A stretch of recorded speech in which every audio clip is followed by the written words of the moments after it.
Hello students, welcome back to your channel both path. मैं हूँ आपके एजुकेटर दीप्ति।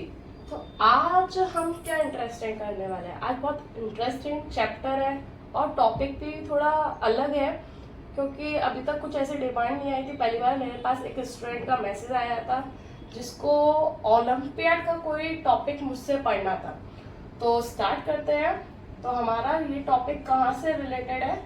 जो हमारे इंटरनेशनल ओलंपियाड होते हैं हर क्लास का, क्लास फर्स्ट से मोस्टली बच्चे इसमें पार्टिसिपेट करना स्टार्ट करते हैं और सब्जेक्ट वाइज इसका ओलंपियाड होता है।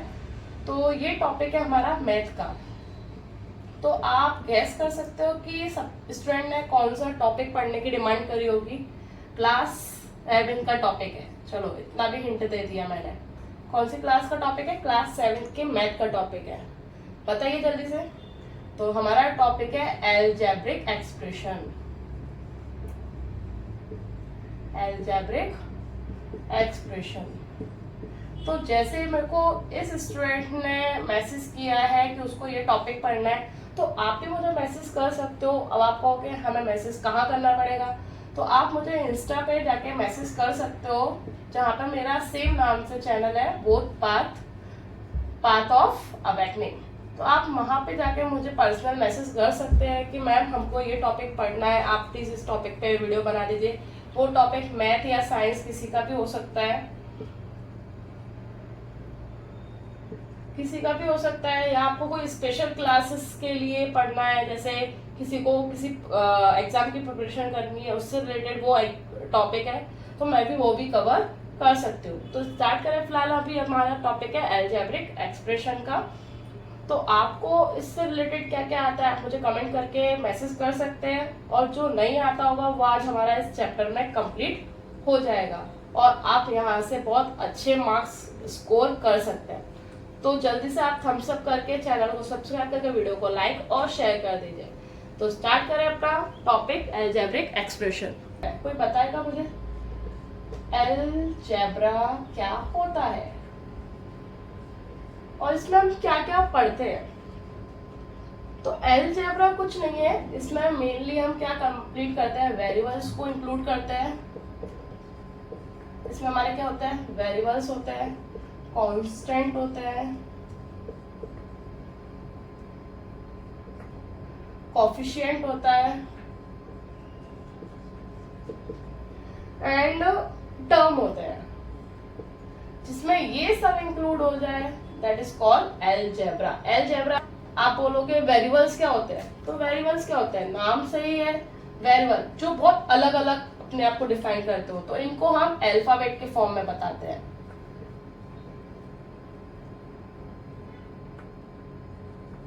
अल्फाबेट तो मेनली हम जो यूज करते हैं वो कौन कौन से होता है, A B C D P Q R S O, ये सब क्या है हमारे वेरिएबल्स है, एक्स वाई और जेड।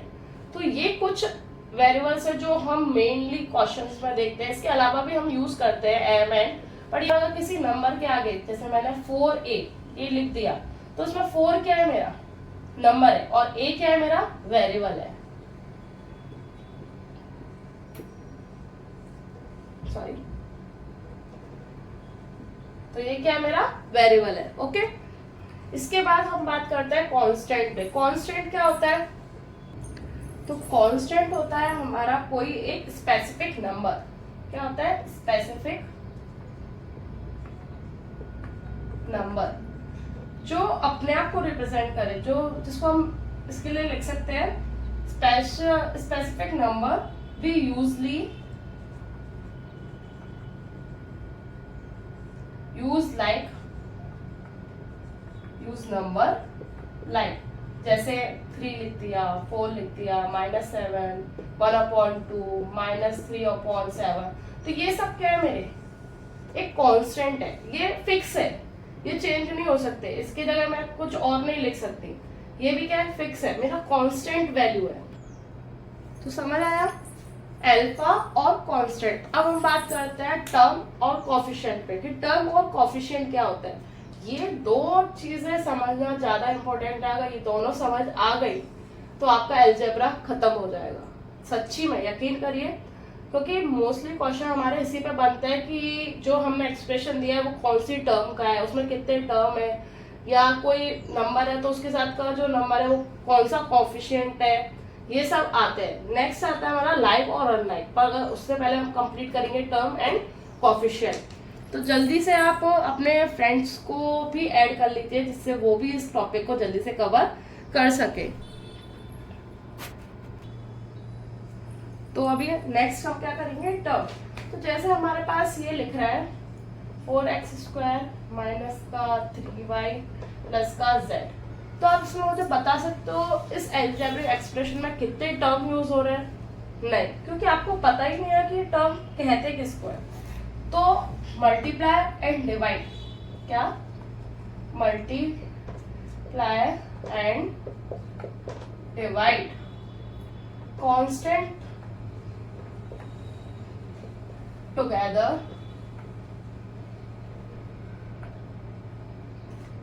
You create. ये डेफिनेशन बहुत इजी है, अगर ये आपको समझ आ गई तो आपको समझ आ जाएगा। और टर्म जहां पर हम मल्टीप्लाई या डिवाइड करके किसी कांस्टेंट को एक साथ मिक्स कर दें तो हम क्या बना देंगे, टर्म बना देंगे। टर्म आ गए 1 2 3, तो उसमें कितने टर्म है मेरे पास? 3 टर्म्स है, करेक्ट। 4x² एक टर्म है, 3y दूसरा टर्म है और z तीसरा टर्म है, करेक्ट।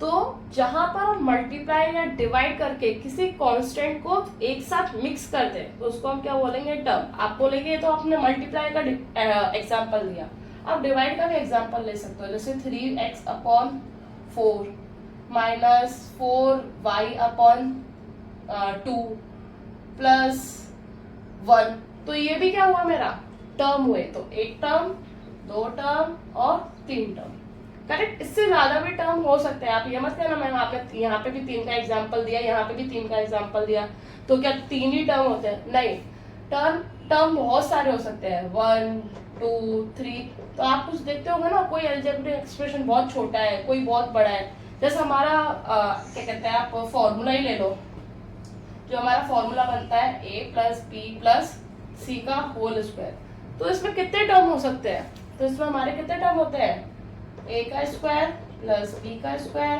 प्लस c का square plus 2ab plus 2bc plus 2ca। तो कितने टर्म हो गए मेरे पास? 1 2 3 4 5 6, तो इसमें कितने टर्म है? 6 टर्म्स है। अब आपको क्लियर हुआ होगा, कोई क्वेश्चन आ जाता है आपके पास लिखा हुआ और उसमें बोले कि फाइंड आउट करो कि इसमें कितने टर्म है, तो आप करेक्ट टिक करोगे। तो आपको समझ आ गया टर्म। अभी हम नेक्स्ट करेंगे लास्ट, कोएफिशिएंट। कोएफिशिएंट क्या होता है, इसको भी हम एक डेफिनेशन के थ्रू समझते हैं। इज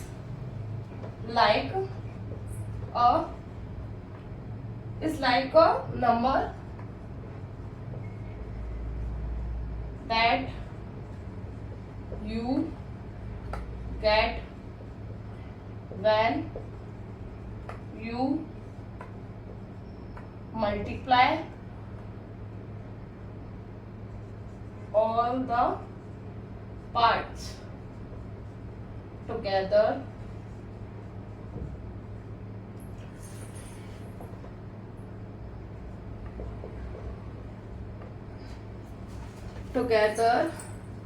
including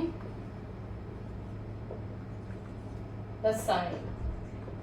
अब आप कहोगे मैम ये क्या खिचड़ी लिखती है, आपको कुछ समझ नहीं आ रहा। तो कुछ नहीं है, सिंपल है। Is like a number that you get when you multiply, ये multiply, okay, multiply all the parts together.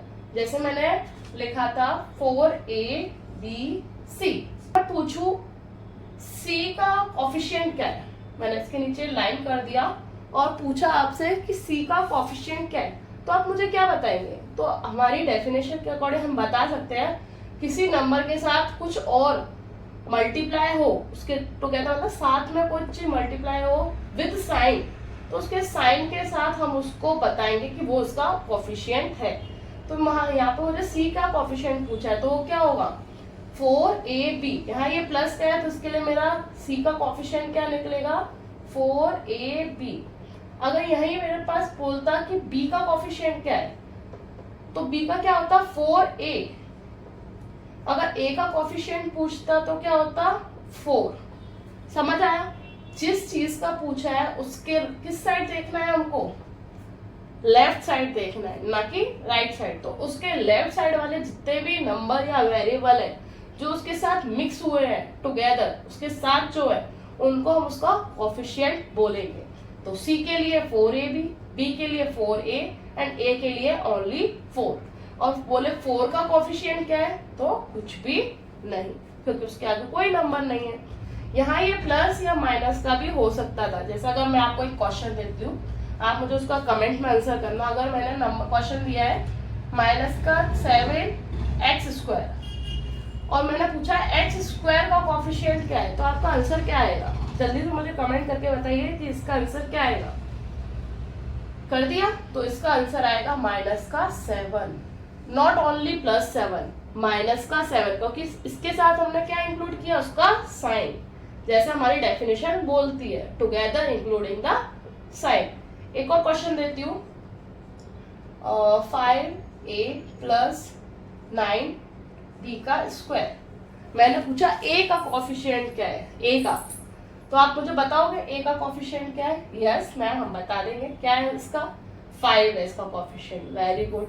मैंने नेक्स्ट क्वेश्चन पूछा b² का कोफिशिएंट क्या है, तो आपका आंसर आ जाएगा मैम 9। करेक्ट। अगर मैंने पूछा b का कोफिशिएंट क्या है, सिंगल b, नॉट b², किसका कोफिशिएंट? b का, तो आप क्या जवाब दोगे? जल्दी से बताओ, कमेंट करो अपना आंसर कि आपका आंसर क्या आएगा। आंसर आएगा 9? नहीं, यही आप क्या होगा गलत, क्योंकि मेरे पास टर्म दी है b², ना कि सिंगल b, तो मेरे पास b का कोई कोफिशिएंट नहीं है। Answer is 0। करेक्ट। तो क्लियर हुआ? क्वेश्चन दो, कुछ एक दो और करोगे? चलो क्वेश्चन देती हूँ, जल्दी से करो। कोफिशिएंट बताना मुझे और टर्म भी बताना साथ में कि कितने टर्म उसमें यूज हो रहे हैं। तो यहाँ पे आपका साथ के साथ रिवीजन भी हो जाएगा कि कोफिशिएंट और टर्म कैसे फाइंड आउट करेंगे। तो क्वेश्चन है मेरा 6x² माइनस का 7x प्लस का 3। बताओ उसमें x² का कोफिशिएंट क्या है, तो x² का कोफिशिएंट है 6, x का कोफिशिएंट क्या है -7। कितने टर्म यूज हो रहे हैं आप वो बता पाओगे? यस, उसका आंसर भी कितना आएगा 3, 1, 2 and 3। Next question, -5/2a + 7b + c + 2। तो आप बताओ a का कोफिशिएंट, b का कोफिशिएंट, c का कौन होगा? यस, a का कोफिशिएंट आएगा -5/2, b का कोफिशिएंट आएगा +7, c का कोफिशिएंट आएगा 1 और कितने टर्म यूज हो रहे हैं? तो use terms in 4। Correct.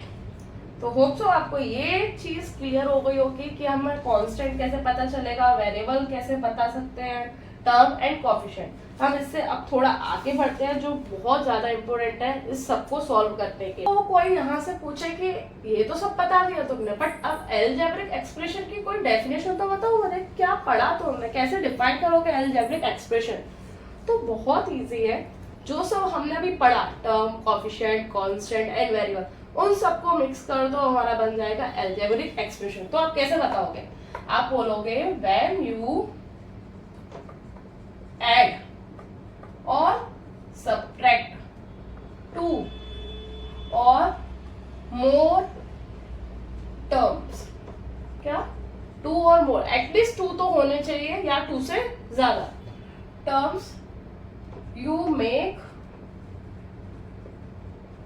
N algebraic expression.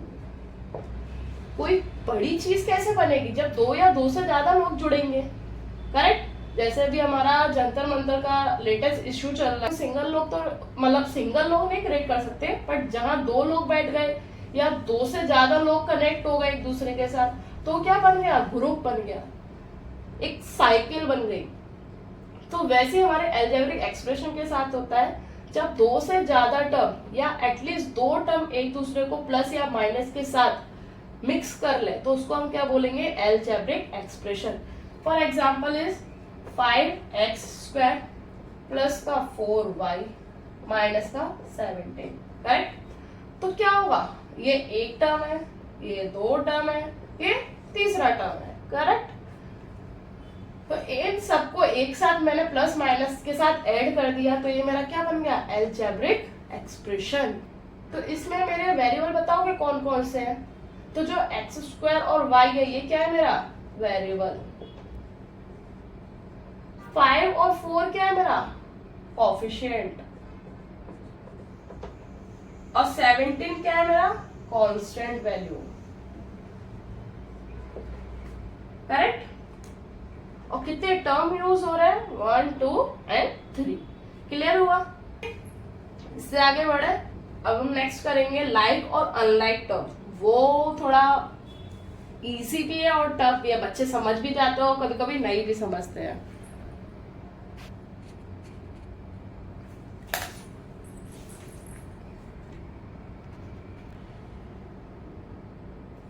तो हमारा लाइक टर्म क्या होता है, जैसे नाम से पता चल रहा है लाइक और अनलाइक,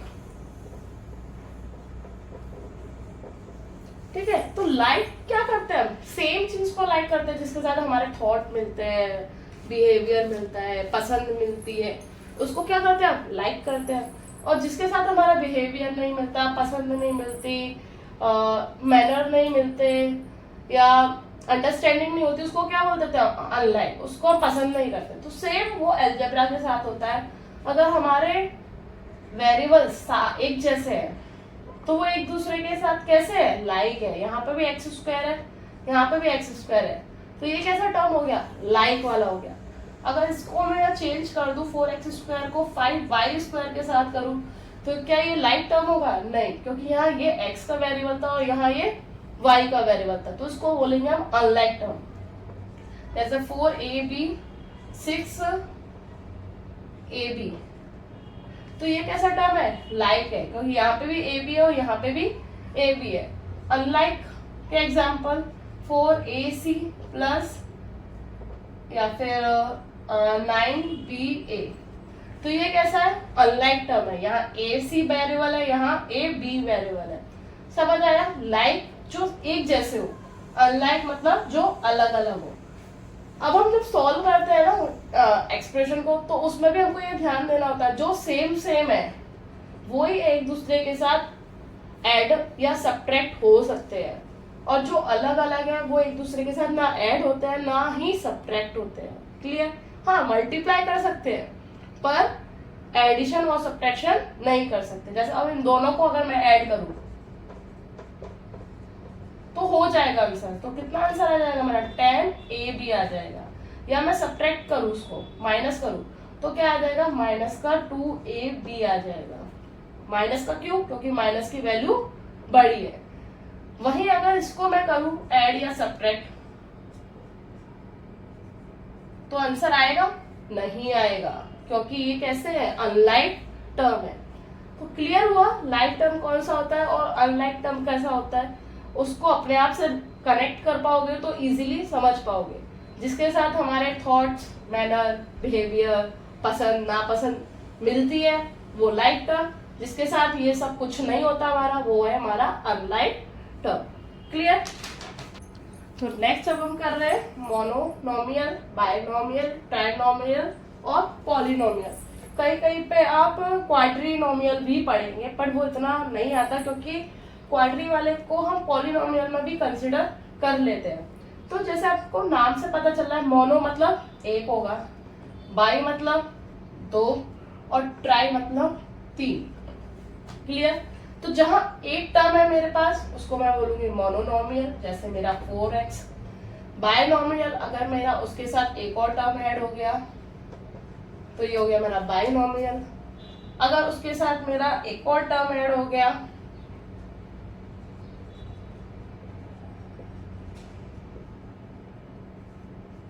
तो ये हो गया ट्राइनोमियल। और बहुत सारे टर्म मोर देन 3 अगर मेरे पास ऐड हो गए,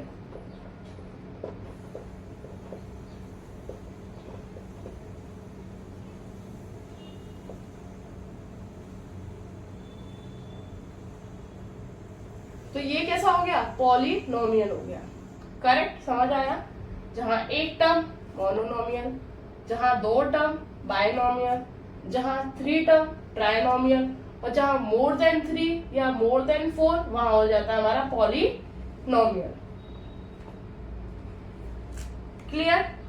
अब आता है हमारा एक्सप्रेशन को ऐड करना या सब्ट्रैक्ट करना। या पहले हम करेंगे किसी नंबर को आप कैसे ऐड कर सकते हैं। तो एडिशन के लिए हमने 2-3 पैटर्न आपने लास्ट क्लासेस में पढ़े होंगे कि ऐड हमारा 2 फॉर्म में होता है। एक होता है हॉरिजॉन्टल और दूसरा होता है कॉलम, या इसको हम बोलते हैं वर्टिकल भी बोलते हैं। तो हॉरिजॉन्टल मतलब लेटकर और वर्टिकल मतलब खड़े होकर। तो अगर किसी नंबर को हम लेटकर ऐड कर रहे हैं, जैसे 21 plus 53 plus 7 plus something something something, तो ये कैसा एडिशन है, हॉरिजॉन्टल एडिशन है। वहीं अगर मैं नंबर को कैसे ऐड करूं, 21 53 7 एंड डैश, तो ये कैसा पैटर्न हुआ, वर्टिकल पैटर्न हुआ हमारा, कॉलम पैटर्न हुआ। सेम सब्ट्रैक्शन में भी होता है। सब्ट्रैक्शन में भी मैं दोनों तरह से कर सकती हूँ, हॉरिजॉन्टल भी और वर्टिकल भी। हॉरिजॉन्टल कैसे, 21 में से मैंने 7 माइनस किया, 2 माइनस किया, 0 किया, तो ये क्या चल रहा है मेरा, हॉरिजॉन्टल पैटर्न चल रहा है।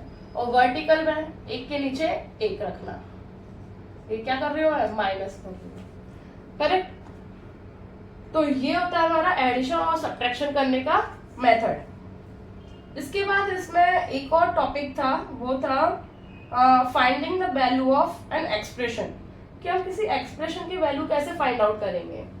ये टॉपिक लास्ट टॉपिक है, उसके बाद आपका चैप्टर खत्म। और उसके कुछ क्वेश्चन थे प्रीवियस ईयर के, 2021 का चैप्टर क्वेश्चन थे, वो हम सॉल्व करेंगे, जिससे आपको वैल्यू पता चलेगी कि कैसे यूज होगा ये सब। तो क्लियर हुआ यहाँ तक का कि हम जो टर्म काउंट कर रहे हैं उसके बेसिस पर उसको नाम भी दे देते हैं, mono, by, try and polynomial. अब हमें किसी कोई एक्सप्रेशन दिया है पर उसमें किसी की वैल्यू पूछी है, कोई वेरिएबल की वैल्यू पूछी है, तो हम वो कैसे निकालेंगे। तो इसकी भी डेफिनेशन है, इजी है, आप जिसको बताना चाहो बता सकते हो। जैसे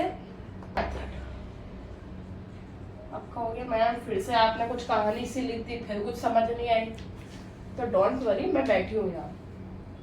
तो क्या बोल रहा है ये, depends on the value of the variable.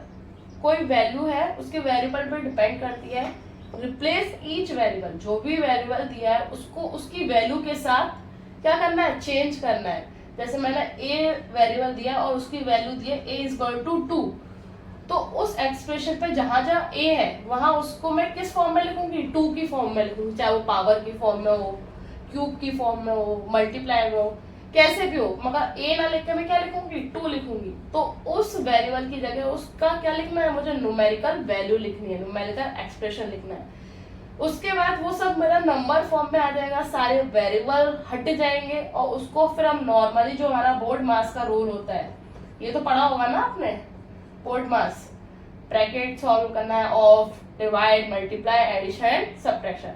फिर हमारा जो यूजुअल मेथड होता है उसके अकॉर्डिंग हमें वो एक्सप्रेशन सॉल्व करना है और हमें लास्ट जो वैल्यू है वो निकल कर आ जाएगी। तो इसको बोलते हैं हम finding the value of expression. उस पूरे एक्सप्रेशन की कोई एक वैल्यू निकल के आ जाएगी, तो प्लस भी हो सकती है और वो वैल्यू माइनस में भी हो सकती है। तो आप ये मत घबराना कि हमारी तो नेगेटिव निकल रही है, क्या ये गलत हो गया, नहीं, वो गलत नहीं है।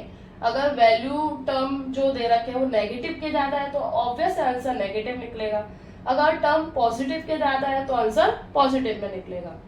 क्लियर। हाँ, डेसिमल में भी हो सकता है आंसर, क्योंकि अगर एक्सप्रेशन मेरा फ्रैक्शन वाला है तो ऑब्वियस है जो मेरा वेरिएबल मतलब जो एक्सप्रेशन निकलेगा, वैल्यू निकलेगी, वो वैल्यू डेसिमल में भी हो सकती है, फ्रैक्शन में भी निकल सकती है, तो किसी में भी वो वैल्यू हो सकती है, plus, minus, fraction, decimal. Okay, मैंने सब्सक्राइब किया नहीं किया, जल्दी से जल्दी करो सब्सक्राइब। तो हमारा क्वेश्चन लेती हूँ मैंने क्वेश्चन लिया 3x² y plus 5x। Okay, छोटे से ट्राई करते हैं। तो यहाँ पे मैंने x की वैल्यू दी है -1 और y की वैल्यू दी है 2। समझ आया?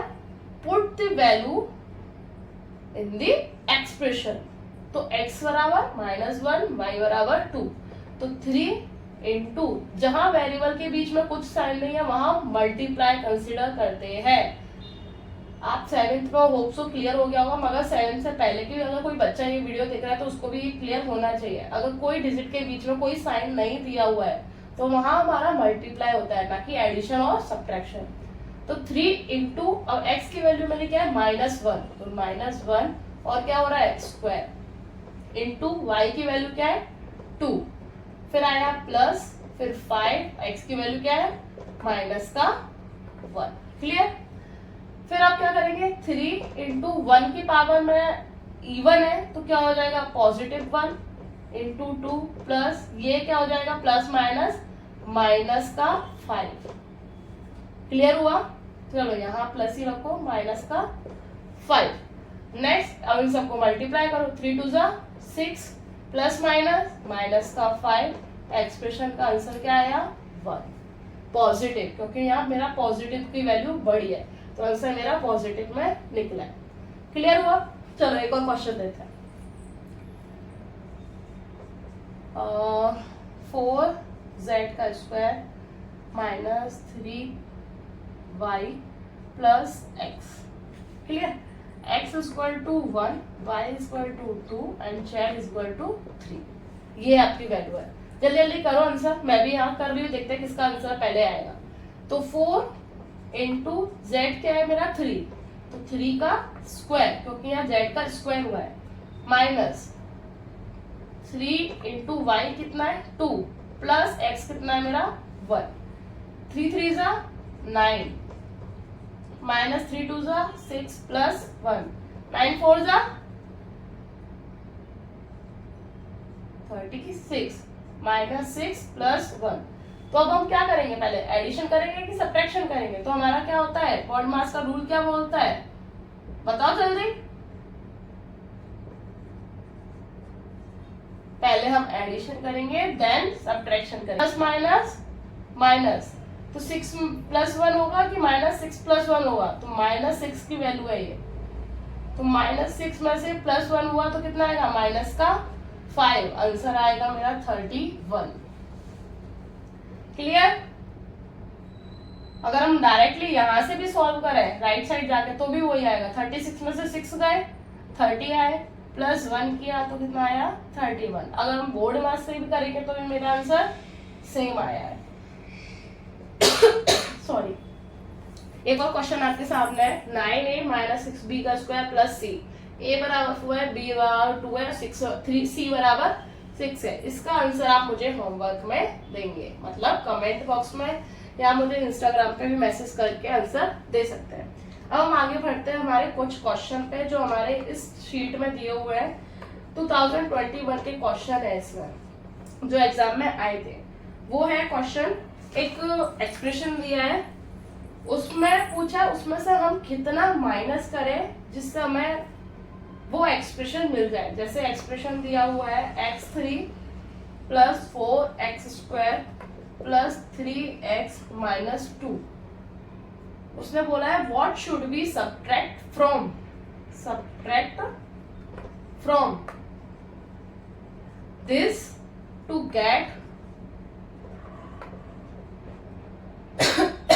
x³ - 2x², 2 है, 2x² + 4।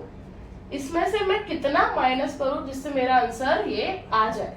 तो आप मुझे जल्दी जल्दी बताइए कैसे निकल सकता है। तो हमने पहले ये वैल्यू लिखी 3x³ + 4x² प्लस का 3x माइनस का 2। मैंने मान लिया इसमें से मुझे कोई टर्म माइनस करनी है जो मुझे नहीं पता है, और बट मुझे आंसर पता है। मेरा आंसर कितना आ जाना चाहिए, x3 माइनस का 2x² प्लस का 4। क्लियर? यहाँ तो किसी को कोई डाउट नहीं। अब मैंने ये वाले एक्सप्रेशन को यहीं रखा जो कि मेरा माइनस के साथ रहेगा, क्योंकि सब्ट्रैक्ट करना है मुझे, उसमें बोला है सब्ट्रैक्ट करना है, और सब वैल्यू जो दी है उसको मैं दूसरी तरफ लेकर जाऊंगी। तो ये जो पहले से था उसको हमने ऐसे ही लिख लिया, x cube minus 2x² plus का 4, और जो ये टर्म है इनको हम साइन चेंज करके ये साइड लेकर आएंगे, लेफ्ट साइड से राइट साइड लेकर आएंगे। क्यों? क्योंकि जब हम इक्वलिटी के साइन के साथ चेंज करते हैं तो वो वैल्यू चेंज हो जाती है, प्लस चेंज हो जाता है माइनस में, माइनस चेंज हो जाता है प्लस में, मल्टीप्लाई चेंज हो जाता है डिवाइड में, और डिवाइड चेंज हो जाता है मल्टीप्लाई में। ये ध्यान रखना, जब भी किसी वैल्यू को इक्वलिटी के साइन के साथ चेंज कर रहे हो तो इनको चेंज करना मत भूलना। तो हमने क्या किया, इसको हमने यही रखा क्योंकि वो अपनी ही जगह पे था, पर हम इस एक्सप्रेशन को चेंज करेंगे। प्लस का था माइनस का x³ हो गया, प्लस का था माइनस का 4x² हो गया, ये प्लस का था तो माइनस का 3x हो गया, और ये माइनस का था तो प्लस का 2 हो गया। क्लियर? अब जो सेम सेम है, अगर कट रहा है तो काटो, जुड़ रहा है तो जोड़ो। ये x3 प्लस का है, ये माइनस का है, सेम है, 1 में से 1 गया 0। ये माइनस का 2x² है, ये माइनस का 4x² है, तो माइनस माइनस क्या हो जाता है प्लस, तो 6x² हो गया। वैल्यू ऐड होती है, पावर ऐड नहीं होगी, तो 4 मत करना है, यहाँ पे 2 होगा। फिर हमारा आया सिंगल x, तो सिंगल x कोई और है नहीं है, तो ये अकेला है तो हमने इसको अकेला लिख दिया -3x। अब ये कांस्टेंट है और ये कांस्टेंट है, दोनों पॉजिटिव है, तो प्लस का 6। क्लियर? तो हमारा आंसर आएगा माइनस का 6x² माइनस का 3x प्लस का 6। क्या ये करेक्ट है? करेक्ट हो भी सकता है, आपको ऑप्शन ये मिल सकता है, नहीं तो आपको ऑप्शन दूसरा क्या मिलेगा, यहाँ माइनस था, यहाँ भी हम माइनस को कॉमन निकालेंगे, तो माइनस अगर मैंने कॉमन निकाल लिया तो ये एक्सप्रेशन क्या हो जाएगा, माइनस बाहर है तो ये हो जाएगा प्लस का 6x², ये माइनस बाहर है तो ये भी प्लस का 3x, और इसका माइनस बाहर है तो ये भी कैसा हो गया माइनस का 6, क्योंकि plus minus minus, minus minus plus, minus minus plus. तो मेरा क्या आएगा, ये माइनस से ये माइनस कट गया, उस एक्सप्रेशन की वैल्यू निकल के क्या आ गई, 6x² प्लस का 3x माइनस का 6। क्लियर? तो आपका ऑप्शन में आंसर ये दे रखा है 6x² प्लस का 3x माइनस का 6। एक और क्वेश्चन करें, x² और y², पहले एडिशन करना है तो हम एक साथ लिख लेते हैं इस टर्म को, x² y² z 4 माइनस का y² z प्लस का 3y² प्लस का z²। तो जब हम वेरिएबल को ही सॉल्व कर रहे होते हैं तो हमें ध्यान देना होता है जो वेरिएबल एक जैसा है वो एक साथ प्लस और माइनस होगा, और जो एक जैसे नहीं है उनके साथ हम कुछ भी नहीं करेंगे, जैसे कि हमने पढ़ा था लाइक और अनलाइक टर्म में। तो इसके साथ कुछ दिख रहा है सेम, जहाँ x² और y² दोनों हो, नहीं है तो हम इसको ऐसे ही रख देंगे। फिर y² और z कहीं दिख रहे हैं साथ में, y² और z ये रहा, ये प्लस है ये माइनस, 1 में से 1 गया 0, कट गया। फिर आता है प्लस का 4, फिर 3y² है कहीं और नहीं, फिर नेक्स्ट है z², वो भी कहीं नहीं है।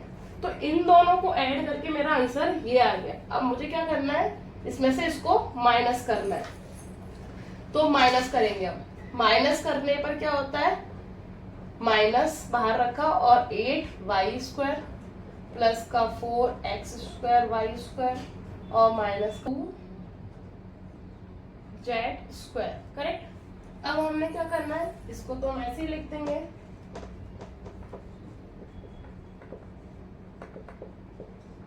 पर यहाँ माइनस है तो इसकी वजह से अंदर के साइन चेंज हो जाएंगे, ये प्लस का है तो माइनस का हो गया, ये प्लस का है तो ये माइनस का हो गया, ये प्लस का माइनस का है तो प्लस का हो गया।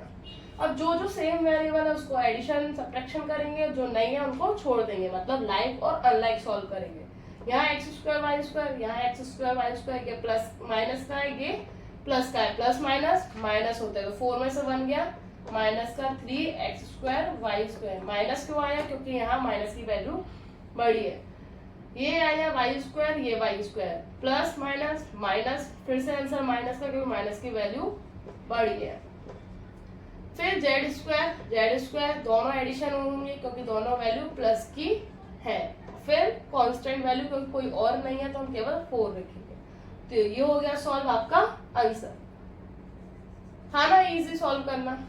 तो ऐसे ही आपको क्वेश्चन आएंगे एग्जाम में। एक क्वेश्चन मैं आपको अब होमवर्क में देती हूँ, उसका आंसर आप मुझे कमेंट बॉक्स में करके बताना। आप मुझे इंस्टाग्राम पे भी मैसेज कर सकते हैं कि उसका आंसर क्या था। तो क्वेश्चन जल्दी से लिखिए और मुझे कमेंट करिए। और जिसने चैनल को सब्सक्राइब नहीं किया, जल्दी से चैनल को सब्सक्राइब करके वीडियो को लाइक और शेयर करिए। तो find the value of expression